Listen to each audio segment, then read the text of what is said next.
What's going on, people? It's your man, the YB, back once again. Big shout out to my doggy, Darren Usyk, for coming through and boosting up the coin. So, Turki Alalshikh, his turbulency, has broken his silence on Tyson Fury losing his head and retiring. Before we get to them bars, though, that Turki's put out, I'm trying to see if Fury's given us an update. He probably hasn't.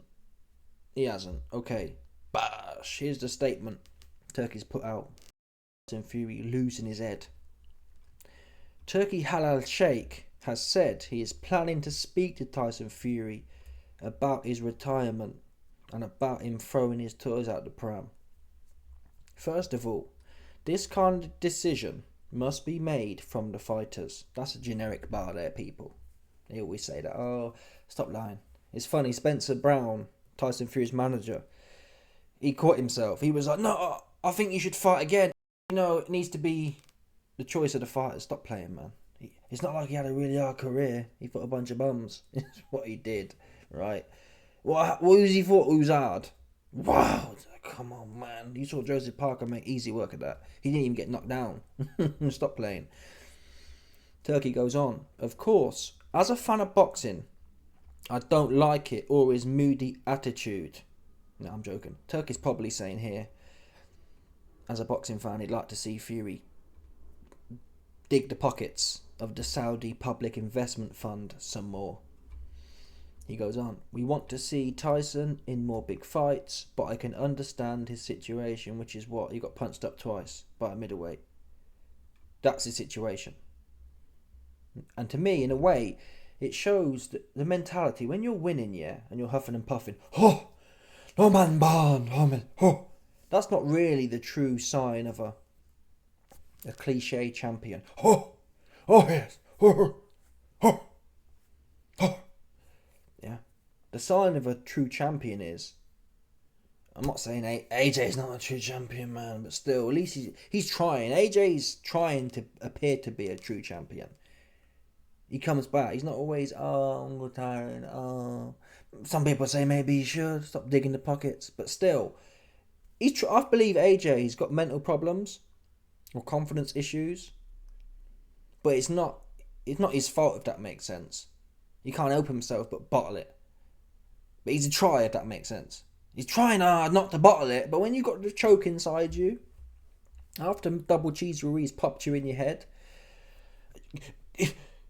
it's not his fault. He can't help it. It's a autonomous reaction to danger. He panic. But he don't take the piss, does he? Yeah? He got in there with Dubois at least. Got his back blown out, but he got in there and had a bit of a go towards the end. He doesn't run off and make a big, oh, I'm retiring now. Yeah, he made a scene after Usyk too. But he did come back. He tried to rebuild. He did bowl Mbongo over. Fury couldn't bowl Mbongo over, for what that's worth. Fury couldn't do it. Fury went life and death with Mbongo. So no one's perfect. AJ, for me, I do believe he's a trier. He doesn't sit in Benidorm, not training. He's trying his best. I do believe that. I don't think you can look at AJ and say, oh, he's someone who's just chancing. Who's a diva. Fury's a diva. Not tell a lie. AJ was a diva when he pushed to have Usyk's belt robbed. I'm not going to lie, but come on now. On the scale, who's the biggest divaness? It's Tyson Fury all day. Dude's a clown. And it's actions like these which prove that. So no, I can't understand his situation. A true champion would say, listen, Usyk, the middleweights beat me twice. I need to get in there, get back there and press him. Because all Fury would have to do, all Fury would have to do now, I don't know. He's not going to fight the winner of Dubois and Parker. Unless it's Dubois. But for example, let's say Dubois blows out Parker's back. Take it. Guess what? If Fury was really loved this game and really felt something, which we know anyway after the first fight, his chance to do this was after the first fight. He could have come in and probably been on his job. He ain't got it in him. But in theory, if he really was a true champion, like, oh, not a man born. Even men who are not a man born from his mother can beat them. They can lose. And when It's more about what they do when they lose. You've lost now. What are you going to do? Oh, ow, my ears. Usyk whacked me in my ear and ow. I'm taking my ball home now. That's what you don't do. Fury should be out here, yeah, plotting, saying, listen, that gap-toothed midget, he's getting it for the third time. And when Dubois blows Parker's back out, Fury should jump in the mix and say, put the offer out there. Because that's how he gets back to Usyk. He says, listen, Dubois, you can fight Usyk now for the unification, or you can fight me. We all know what Dubois is doing. Dubois would take the Fury fight, knowing the Usyk fight's not going nowhere. Fury could go in there, not my base case, but if Fury beat Dubois and looked really good doing it, then we're back to where we started. Usyk versus Fury 3. No doubt, because Fury would have a belt then, and that's an easy fight to make. You got Frank Warren, Dubois the champion, Dubois going to want it all day and night. Simple. He's not doing that. He's retired, took his ball home. And yes, this sport's a hard sport. How old is Tyson Fury? He spent so many years just wanking off in Benidorm. Tyson Fury age 36. Okay, for a heavyweight, Lennox Lewis, who himself was more like Tyson Fury than he was Usyk. Yeah, he was more. The reason he got caught in one of his fights, Lennox Lewis got caught twice. Yeah, in one of the reasons for that was he was filming Ocean's 11 or one of them Ocean's films. He wasn't training. I was filming. So Lennox is more like Tyson Fury than Usyk. Point. Lennox, I don't even think Lennox, allegedly, he wasn't even training for Vitali either properly. And he was 38. And that was 30 years ago, 20 years ago. How's that? What's that? What does 20 years have to do with anything?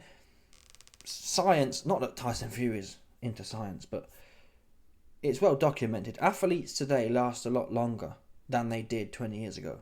In any sport, you're seeing it more now. There's a reason for that. It's not just chance. Tom Brady, LeBron James. It could be the cabal scam, to be fair. It could be the cabal pumping them full of things.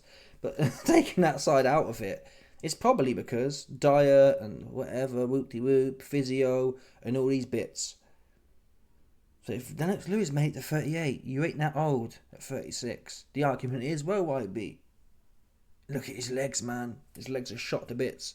YB, you called it 4 years ago. His legs are shot to bits. His legs are shot to bits, to be fair. His knees are stiff, man. He's got no mobility. But then again, it might be the fact that he's so bulbous. When you got little stick legs and a massive body up top, you can't move your feet. You just can't. They're not weight bearing. Yeah? So Fury he's never going to get his legs back, if that makes sense. What you can do is drop the load above them they have to carry, and that eases things up. He's got too much pressure on his little knees and his little ankles.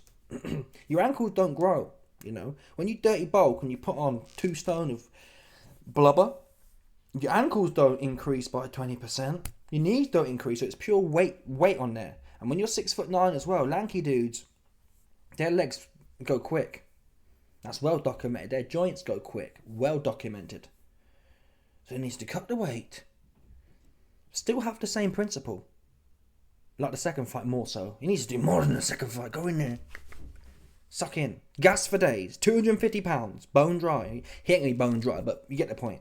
Lean. 250 pounds. You're still going to have 25 pounds of advantage. And the reach and the height. On top of that, you're going to have all the attributes. The height. The reach. And you're going to have gas. That's what he needs to do. He's not prepared to do that.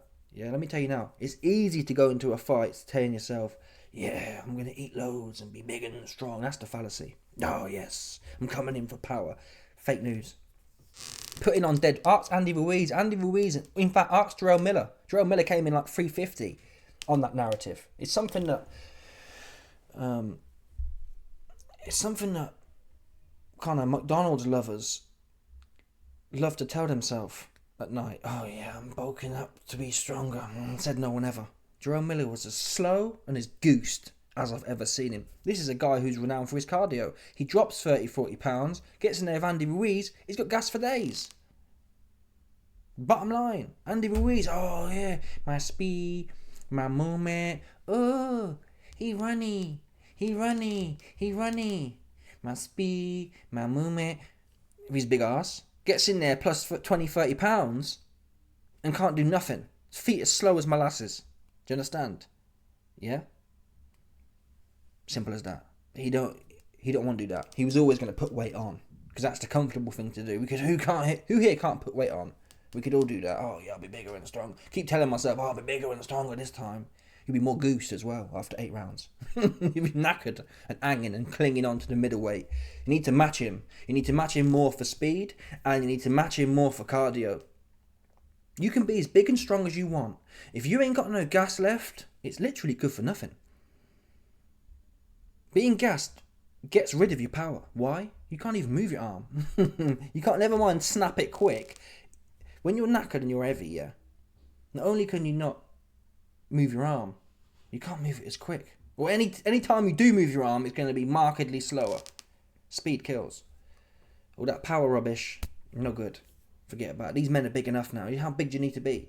Jarrell Miller already proved that. 350s, and if in fact, to be honest, I don't think there's much excuse from what I've seen for any man to weigh over 250. If you look at AJ's career, yes, it's not the best. But if you look at AJ's career, around 240, 250. And he's a big old muscly oaf. Yeah? What's Tyson Fury's excuse? Oh, well, I've got the dad bod. So, yeah, oh, dad bod. Dad bod. Ooh, dad bod. Oops. You got no guts. You got punched up by a middleweight. You got run around the ring by a middleweight. Didn't even hold your feet. What's the point of being that heavy? Fury was moving around, running around, pulling back more than Usyk was. So that extra weight did what? Nothing. It's a mentality. Yeah?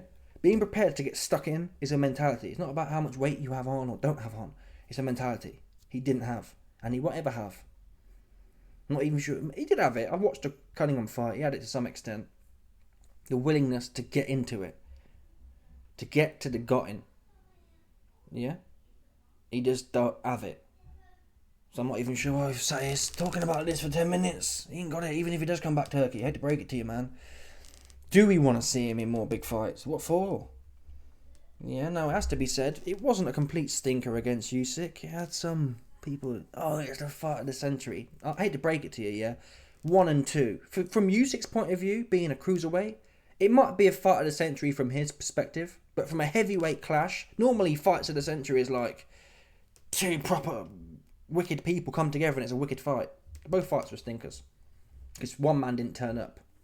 If Fury had turned up in either fight to proper have a go, it might have ended up that way. But he couldn't do nothing after 6 rounds, 7 rounds, and just got tired. And went out like a wet fart.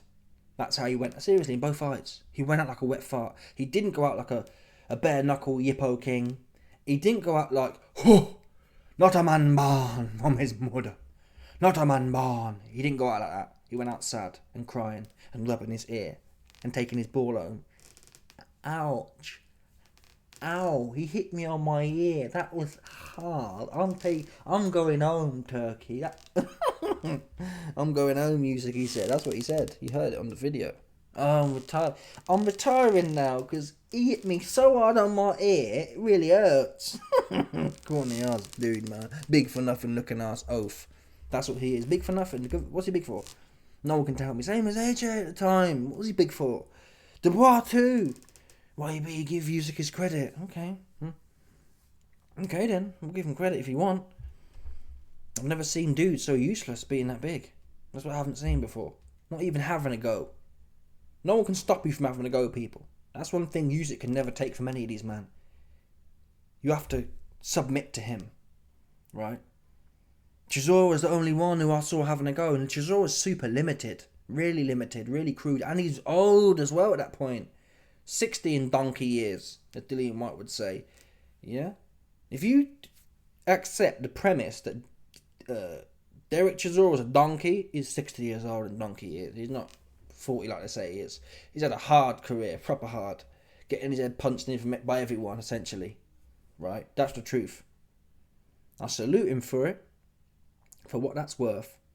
But Chisora was the only one getting in there. His legs are shot. He's knackered. You see how knackered he was against Joe Joyce after 2 rounds. That's a shot fighter. He couldn't have been that much better when he fought Usyk. He had a go though. None of these men, Dubois, AJ, Fury, have had a go. I think Dubois will give it to him.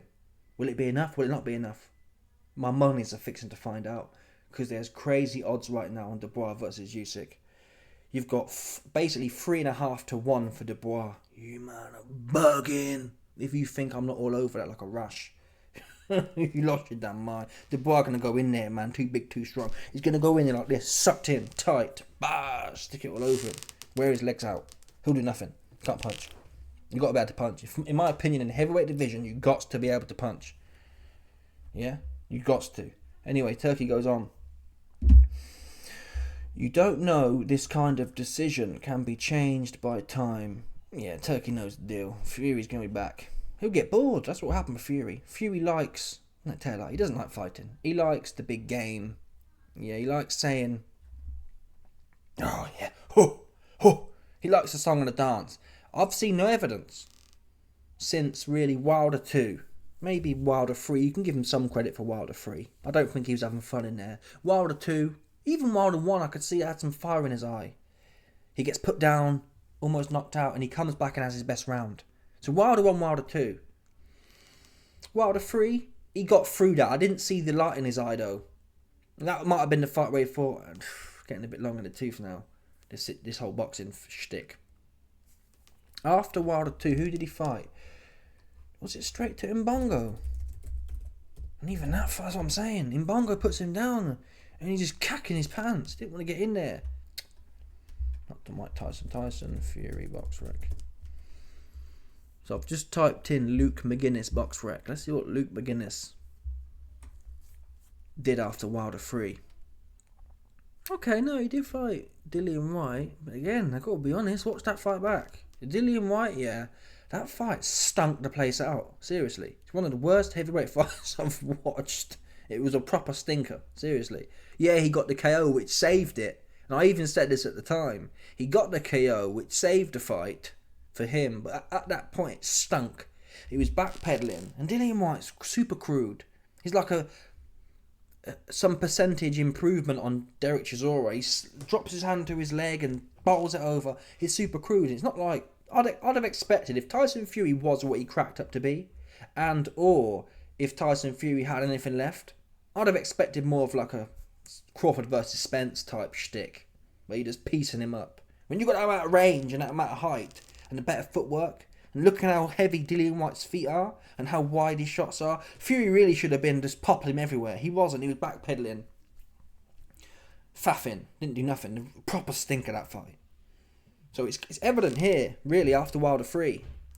Dillian White fight sucked. Chisora fight, he came out and he slapped away, didn't do no damage. It was a stinker, to be honest. Couldn't punch for toffee. In Bongo, he gets put down, don't come back to fight hard. Usyk gets put down. There's no Wilder 1 where he gets off the mat, 8 count, and he comes back and says, you know what, you midget, you're getting it. He was happy to lose on points.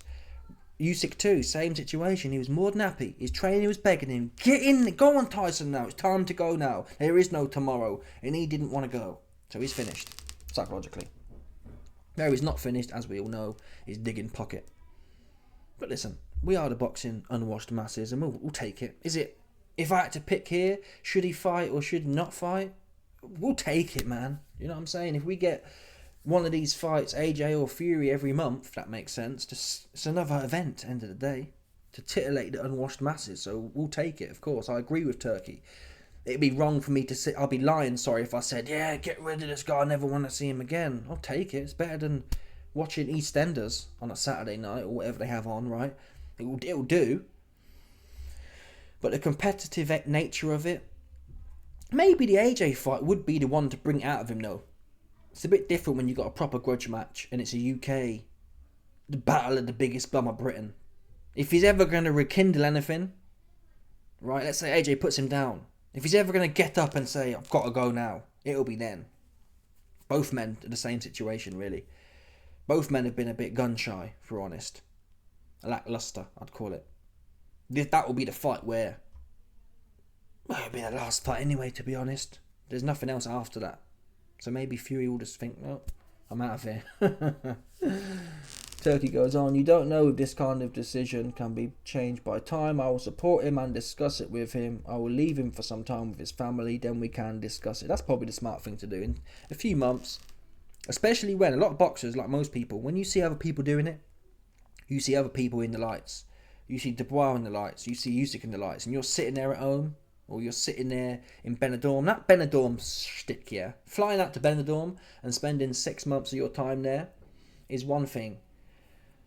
It gets boring though. Yeah? It gets boring.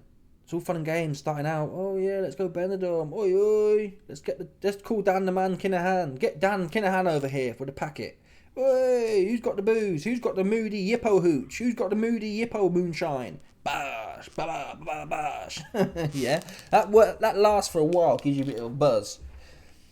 But ultimately, when it's all said and done, a month or 2 or 3 down the line, you just sat there and you think you've seen everyone else competing, and you want a taste of that. Doesn't mean he's going to come back and be red hot though. He's finished. Same as AJ for me. I think AJ's got a better chance of turning it around because he actually does love training. That's where it starts. Fury's never loved training. He's always been lazy, as you like, proper lazy. And really, if he wasn't, a lot of people say it, and I agree, if he wasn't 6'9", 280 pounds of inside fightingness, I'm joking, but listen, if he was actually a normal sized heavyweight, 240, 245, 250, and 6'5", 6'4", he would do nothing. He'd do nothing. Yeah, he'd do nothing, I believe. Obviously, if his nan had balls, she'd be his granddad, but that's the truth. He's got away with being lanky and jabbing and slapping and just backstepping. He doesn't really, again, after Dillian White fight, he hasn't proven to me he's got them real skills. Them proper skills.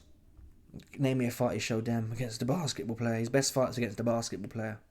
And I don't believe Ngannou never should have put him down if he had them kind of skills. Unfit or not, if he had them kind of skills. AJ showed you, man, what the deal was with Mbongo. If you really that much IQ, and look at Floyd Mayweather, for example. Again, to be fair to him, he did always train, but he just knew he had good IQ. Fury doesn't have good instincts. He does the opposite. He does what everyone else does. Under pressure, pull back, chin in the air, loose as a goose, leaky deaky deaky. But yeah, he'll be back for the AJ fight, cash out. Anyway, let me know your thoughts. Smash the like button, subscribe, like the bell, 100%. There's no doubt about this one. People stop it.